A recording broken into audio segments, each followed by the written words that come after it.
everybody. Thank you so much for popping on for our Monday makeover. I'm super excited to be here with my sweet friend, Morgan Montgomery. She's the business development manager for the Colorado Women's Chamber. And as you know, on Monday nights, I love to just share success stories. I love to really edify and highlight some people that are just crushing it, that are making an impact, that are inspiring and motivating to others. And so tonight, I have the privilege and honor of having Morgan on. Hi, thanks for having me, Lauren. I appreciate it. Yeah, absolutely. So we chatted just a little bit beforehand, and I was sharing with Morgan that one of my favorite things in the whole world is just to be able to stop the kind of tracks for some people and just be like, are you doing what you want to be doing? And I think sometimes we are like, I need to be doing this, and I go to school more, to do this job, I'm supposed to do these things. And we don't even stop to be like, is that what I really want to be doing? And often by accidents or coincidence, right, we kind of get redirected and it's like, oh my gosh, I'm so grateful I ended up doing this. So to even kick us off tonight, Morgan, I would love for people who don't know you, for you to just tell them a little bit about your story. Like, how did you end up doing what you were doing? Was it what you originally thought you were going to be doing? How did you get here? You know, maybe even from your college path, let them get to know you, because so many people are probably going, how did she end up doing that? Absolutely. It's so funny that you ask. Kelly Bruff, who is the CEO of the Denver Metro Chamber, I saw her speak one time and she was like, I didn't grow up thinking, oh my God, I want to work for a Colorado Women's Chamber. I want to work for a Chamber of Commerce. It's not a common thing that you hear people say, but once you get into it, it's the best job ever. But so my background is actually in sport. I was an athlete for pretty much my entire life, played volleyball really serious for 15 years, was actually on the track to do sport management. I loved doing marketing and sponsorship execution for a university out on the East Coast, and moved back to Denver. So I was born and raised here, and just wasn't really finding a job that I liked out here, and got connected in with Kristen, who is the CEO of the Women's Chamber, just as really to connect with her as to what opportunities were available. She knows just about everyone in Denver, and ended up our 15-minute conversation turned into an hour of us talking back and forth. I had never really had a whole lot of female mentors in sport. There's just not a lot of women in it. And so to be able to work for an organization that is all women all the time, how do we empower each other? How do we advance in our careers, was such a blessing. And it just kind of what you were saying, I fell into it. It was not something I never thought I would do, but I can't honestly think of myself doing anything else right now. That's so awesome. And I love that. And I think that, when the stars align, you just feel good about it. You're like, ooh, this is what I'm supposed to be doing. So then what's your favorite part about your job? What's something that gets you excited about every day? Yeah, I really think it is the members. It is going out every day and getting to hear the stories of our business owners, of our women in corporations, and what they're going through. And then kind of being able to be there for their success journeys and what their kind of their next steps in their careers. So whether that's they've gotten the promotion they've been looking for, we've had women who've started companies who have then their company hits $1 million in revenue, or what does that look like? It's just really fun to be able to go out and meet with them and just to get to see them succeed. That's probably my favorite part about what we do. And of course, that's taken a little bit of a turn now, but just to get on websites like this and do Zooms and meet with people, it's just incredible to see the community come together around women. I love that. And I feel with any career path, whether you're an entrepreneur, it's more corporate America, a solopreneur, whatever that looks like, the relationships are so important. The people that convince you, the people that pour belief into you, the people that help with wall kicking moments, all of it. And you are so good at that. I mean, I truly feel like the vibe and the culture is so different lately, and you have such a huge role in that. So because I know you're humble and modest, just want to tell the world that, because you do a very, very, very good job, and not just pouring belief into people and introducing them to services that are available, but creating those connections of people that can really work together and learn together and benefit. And that's amazing. So one of the things I always love to ask people that are successful, because I think often we see the glory. It's like, ooh, she has this great life, or she's doing this, but people don't know the story. And they think you just woke up like this one day, which is not true. So I don't like the word failure, but when we talk about famous failures or how we learn from our mistakes and don't learn from our successes, what's a story or a time in your life maybe that things didn't go as planned, but ultimately they taught you something or led you to maybe what you're doing now? Mm-hmm. That's a really great question. And I think it goes back to, I always go back to one of the big defining moments in my life was my freshman year of college. I went out to West Virginia University, so totally different culture, different place. and was surrounded by a team that I loved. And that was why I went out there for sport management, and just had a great freshman year. And then my coach ended up leaving and taking the entire staff and pretty much the entire team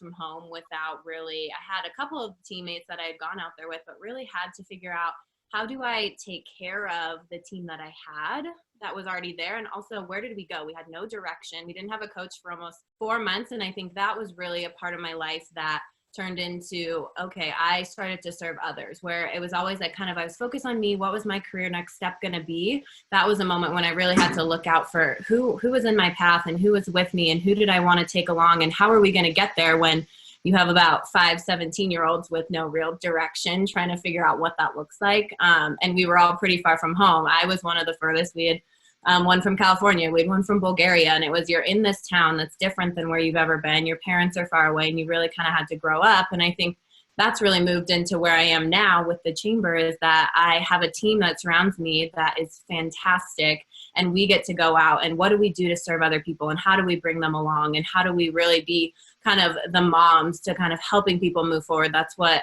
my college teammates would tell you. I was the mom really helping. What did you need, whether it was on the court, off the court? What does that look like? And now I feel like I get to bring that to the chamber every day and just say, how do I put my team before me? How do I put our members before me? How do I put people who aren't yet involved in the chamber kind of ahead? And how do we just keep developing this kind of world of women empowerment and really taking control of your life and your career and what you want to do? And that was kind of what I had to do almost 6 years ago now, my freshman year of college. So, yeah. That's awesome. I love just the analogy, the parallel that you had, even with your team then, and how you're referencing, the members and the chamber now as your team. And it's almost as I'm listening to you, and I didn't know that part of your story. People always ask me why I do this. And sometimes I'm like, I learn things about people I thought I know. That's so fun. But while you're trusting the culture and camaraderie of a team, you really kind of had to find some autonomy and independence in there, because like what people had always told you wasn't there. And sometimes we have to find our greatest truths, or like our greatest conviction within, and no one else can kind of find that for you. So I love that you kind of shared that. I'm a big podcast person. I'm a big reader. Like, I think that our mind is our greatest asset, and we just always want to be growing and evolving and learning. I think whenever people think like, I've got it all, that's never going to work. Like, you have to be surrounding yourself with great people. What are some of the podcasts that you listen to that inspire you? Or maybe what's a couple books that have really been impactful in your career that you would like others to learn about? Mm-hmm. I'm such a visual person, so I haven't gotten into the podcast world yet, but I love reading. And one that really I think has stuck with me is Chop Wood, Carry Water. And of course, right now I'm spacing on who the author is, but it's a Chop Wood, Carry Water. Yep. Chop Wood, Carry Water. And it's really a book about kind of, putting the work in and what are you going to do? And you can't really, if you rush through things. So the whole idea behind carrying water, if you have a pail of water and you rush through it and you spill it, when you get to the end, you have half of your water and you have to go back and get more. What does that look like? And so it's to kind of be diligent in what you're doing. And it might take you a little bit longer, but if you get the job done better, then that's worth it. So that's kind of the carry water part. And then the chop wood that's one of the most kind of energy exerting things. And how do you do it right? And how do you really put your full effort into it? And so that's one of the books that I think the most lessons that I've kind of go back to all the time have come from that, of really hard work puts you in a position to succeed. And it may seem like you're doing the same task over and over again. There's this, a part of the book where they talk about how he's just carrying water back and forth, and he just doesn't understand why this is happening or what is going on. And he's just kind of spinning his wheels, which I think is kind of how a lot of us might feel right now, that we're doing the same thing every day. We wake up, we go to our kitchen table, we get on email. What does that look like? Or how does that kind of go with our lives? But then the end, he's realized he's created a path and he's brought enough water that he can fill a well. And there's all these different things that go on into how he kind of creates his success. And I think that really just kind of really put in me that there's going to be patterns, and it's going to feel like you're just kind of chugging along at times, but you're going to get to the end at some point, and it's going to be what you make it. And whether the view at the end is great because you've worked hard, or the view at the end's not so great because you've cut corners, it's just kind of one of those books that has reminded me to really put the work in, and then you'll really be able to reap the benefits. That's awesome. I love it. It reminds me of a book I love, The Go-Giver. I mean, it's different, but it is, just kind of your mentality around the effort and the energy that goes with that. So another question that I wanted to ask you, I remember a long time ago, I was at a seminar by Les Brown. I don't know if you know who that is. He's a famous speaker, and he was talking about just the importance of sharing your story. And you never know who your story is going to impact and who it's going to influence. And I think often we are looking at these celebrities or these idealistic people that are supposed to be our biggest influencers, but at heart, it's like a first grade teacher, right? Or it's our mom, or it's somebody that just like guided you in the path that you are, taught you something. And I ask this not only because I want to learn from you, but it's also because I hope someone in the back of their mind listening might understand their power to influence somebody else, right? And their significance in this world, that someone's listening or they have the ability to make a difference in someone's lives. So who are 2 or 3 like incredibly influential people to you, either that celebrity idealistic or maybe someone that no one else knows but you were able to, they were able to make a big difference in your life? Yeah, absolutely. So the first one, of course, is going to be my mom. She's been there since literally day one. And she's awesome. I know, I bring her into almost all of the chamber events, so a lot of people get to meet her. And then it's always fun when at the end I'm like, oh, and by the way, this is my mom. So she's incredible, and of course, one of my role models. I think I have 2 that kind of popped in. So in terms of kind of celebrity, I really think Michelle Obama, I'm reading her book right now, Becoming, and I think she's just one that carries yourself with dignity, and you're in the limelight, and how do you still remain family, and how do you still remain yourself? And I think she just has a lot to tell young women, young African-American women, about the kind of life that you can live when you work hard. It kind of goes back to that again, working hard all through your life to kind of get to where you want to be. So she's kind of my big celebrity one. And then the other one is definitely it's so funny. So I coach 13-year-old volleyball now, and I chose that age because my 13-year-old volleyball coach, so what is that, 10 years ago now, was so influential on me. We're still friends to this day. She's a little boy, I hang out with him. And that was just kind of someone who at 13, she was the first person who was like, hey, you should put contacts in. It might be easier to play volleyball that way. And that kind of changed my volleyball career, but also just as a person. And I go back to so many life lessons that I learned from her.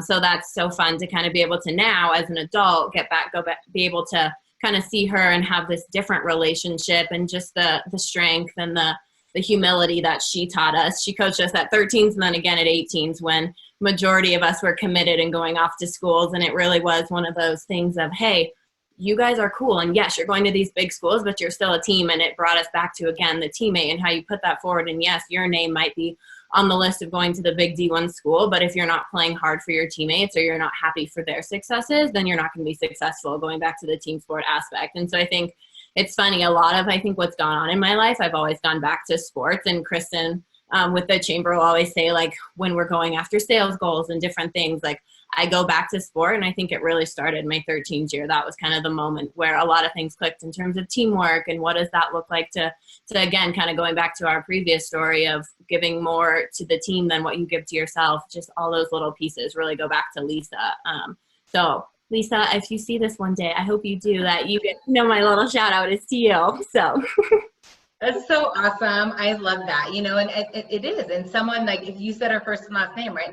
She's not necessarily a published author. She's not, you know what I mean? Like this big professional Olympic coach or something that people would know, but she made a difference in your life, and the skills that you learned or the lessons that you learned. Think about the ripple effect and the other people that you've helped because you paid that forward. And that's like what's so beautiful about inspirational people that come into our life, whether they know it or not. So before I ask you my final question, I want people to know either where to find out more about the Colorado Women's Chamber, maybe give them a little bit of an overview of what it is. Like, I definitely want to take a moment to just highlight the chamber. You guys, I love it. I've met great people in there. There's so many amazing resources in there, things to support businesses from startup to senior level, corporate entrepreneur. And I'm going to not take the thunder away, but I do want you to have a moment here and to reach out to whomever that might be looking for a great networking home, how they can learn a little bit more about it.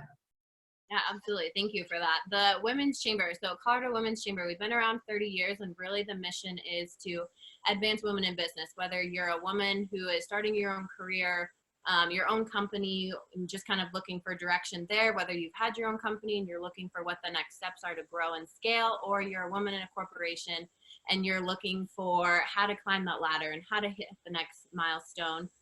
We have programming that we do. We have, in normal world, large events that we do to bring people together, leadership programs, peer groups, really just about how do we surround women and lift them up and make sure they feel supported and that they've got someone they can lean on. Our big quote is, if you want to succeed as bad as you want the woman next to you to succeed, the Women's Chamber's for you. That's where you're really going to find your network, the people you can fall back on when times get hard.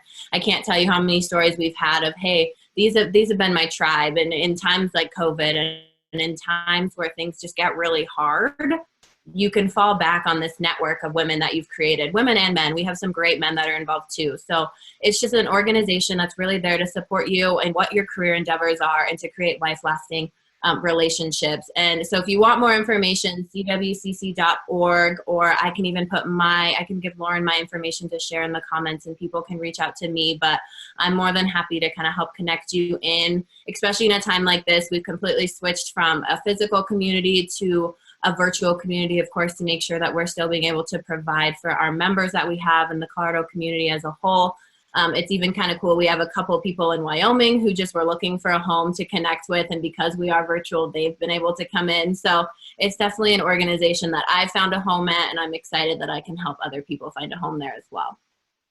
That's so awesome. And yeah, feel free to send that to me, or you're welcome to put it into the comments, like whatever, the best way for people to get a hold of you, email or website. I invite that, I welcome that. I have promoted you guys. I've loved the women, the top 25 women, earlier this year. It's a great organization. So the last, and this was one you're probably not expecting, but this is a fun way that, number one, I get to know people, but number two, I can bring awareness to areas that maybe we're not thinking about.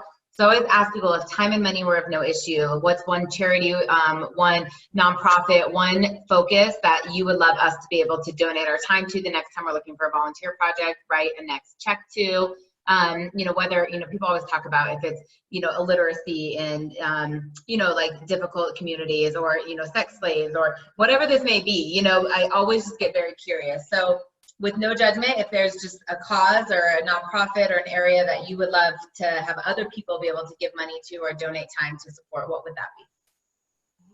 That's such a great question, and I love it. My heart is really split into two here. So one is child abuse and neglect. I worked with, in my grad school program, as well as my mom has worked with an organization called NCAN, which is the National Foundation to End Child Abuse and Neglect.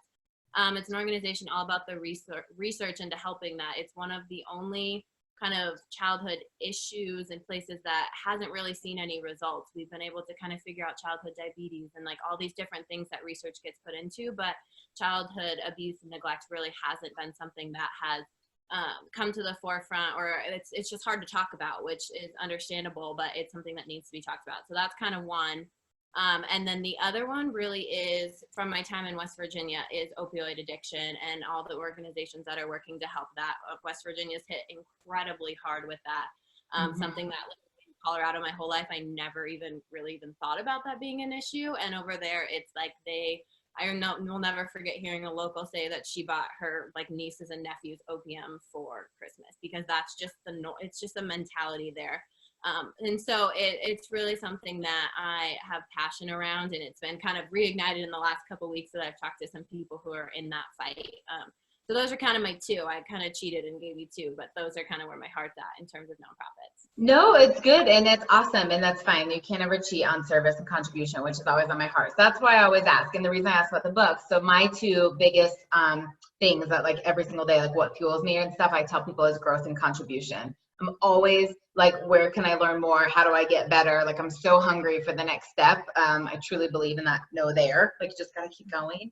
And then like, who can I help? Who can I serve? Who can learn from this? Who can we benefit? How do we give back more? And part of where I can do that more is not just put my network together of great people, but learn about it. And there's so many organizations out there and so many areas where people need help that we are not thinking about, that it's great to have a platform to share that with others. So I am so grateful that you were able to be on here tonight. I cannot wait to be able to squeeze you, hopefully later on this summer, and if we're allowed to hug again at some point. If not, we'll have a virtual toast. But thank you for inviting people to check out the Colorado Women's Chamber and telling your story and being so vulnerable and courageous. And I miss you, and I'm grateful for you, and thank you so much.